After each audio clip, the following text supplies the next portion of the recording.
good or bad idea to play Aaron Rodgers? No, I think it was a good. I said it weeks ago. I thought it would be a good idea at some point to see him in the preseason. This is really a quick answer to all of this. The fact of the matter is, he's the franchise. He's on a new team, obviously with new players, and even though you're out there practicing every day, nothing replaces real action. So you want to go up there at least once before the regular season begins and the games really count, to get your feet wet, so to speak, and to put yourself in a position where you familiarize yourself with situations and the personnel that you have available to you. And I think with the multitude of bodies that he has in terms of Garrett Wilson, Dalvin Cook now is going to be there. Breece Hall eventually will come back. I know Lazard and Cobb are familiar targets, but in the end, Garrett Wilson is that dude. And as far as I'm concerned, anytime you can get out there with him, that is definitely a plus. I don't think it's a good idea. I think it's a needed idea. And I would also say this, if Aaron Rodgers is going to be playing on Saturday night, which it looks like, Mekhi Becton, their left tackle, who was really good when he's a young player hurt, he needs to be on the field as well.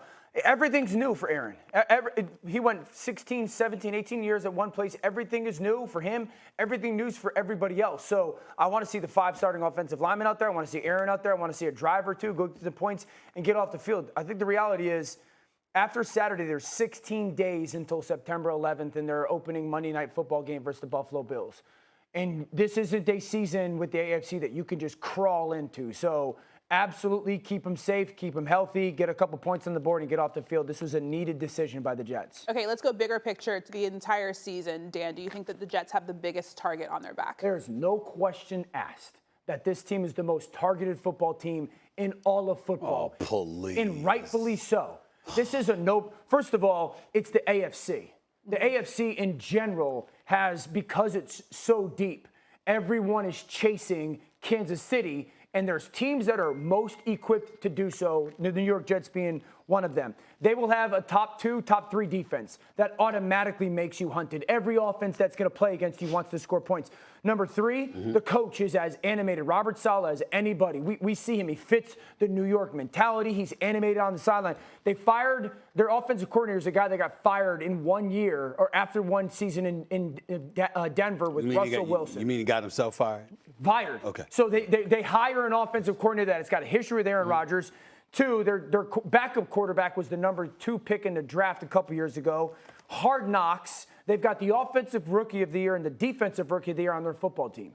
This is by far the most hunted team in the NFL. They start the season, the Jets, on Monday Night Football at home on 9/11 versus the Buffalo Bills. This team has got the biggest target on them. Everyone is going to give that'll be everybody's quote-unquote like Super Bowl per week to try to knock them off. By the way, they went and signed and traded for Aaron Rodgers. Okay.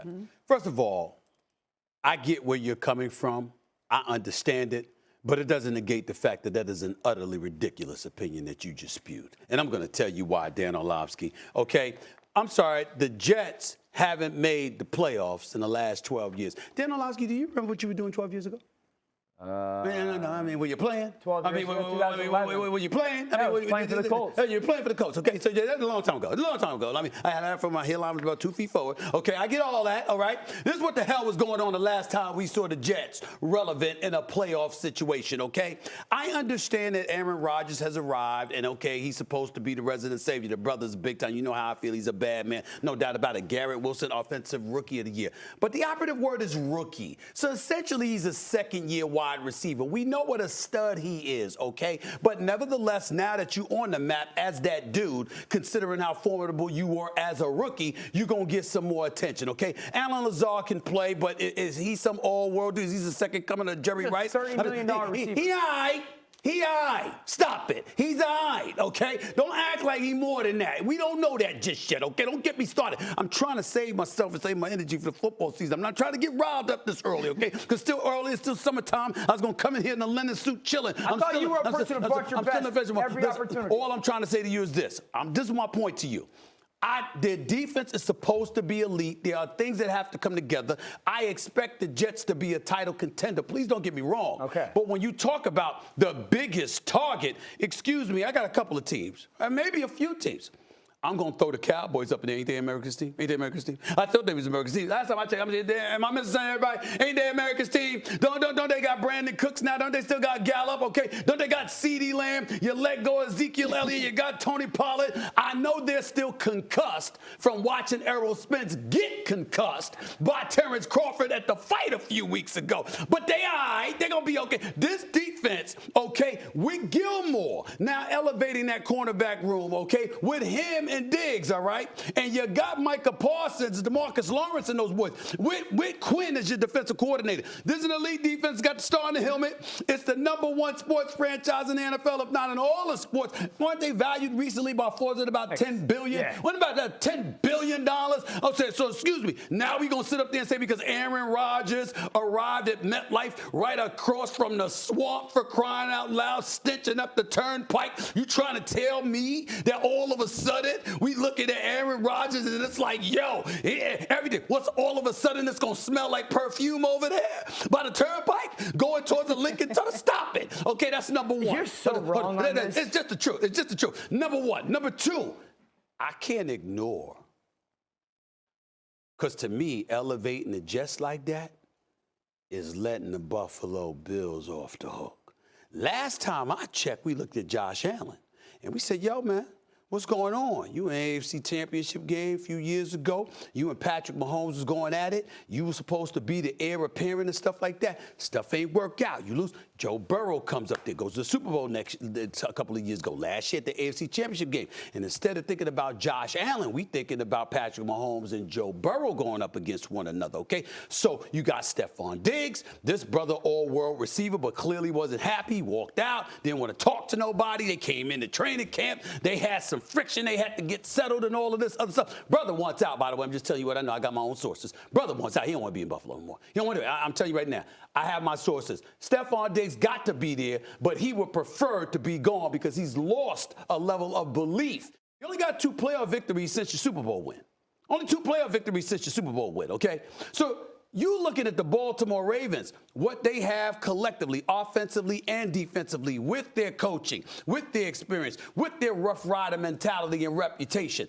I could make a legitimate argument that because of Lamar Jackson and his new contract, because of Josh Allen and how Buffalo might be fading and he's got to stop that, along with quote-unquote America's team, I got 3 teams right there that I can make a legitimate argument have just as, if not a bigger target on their back than the New York Jets. All right, so we're going to get to the Stefon Diggs stuff hopefully in a bit. Mm-hmm.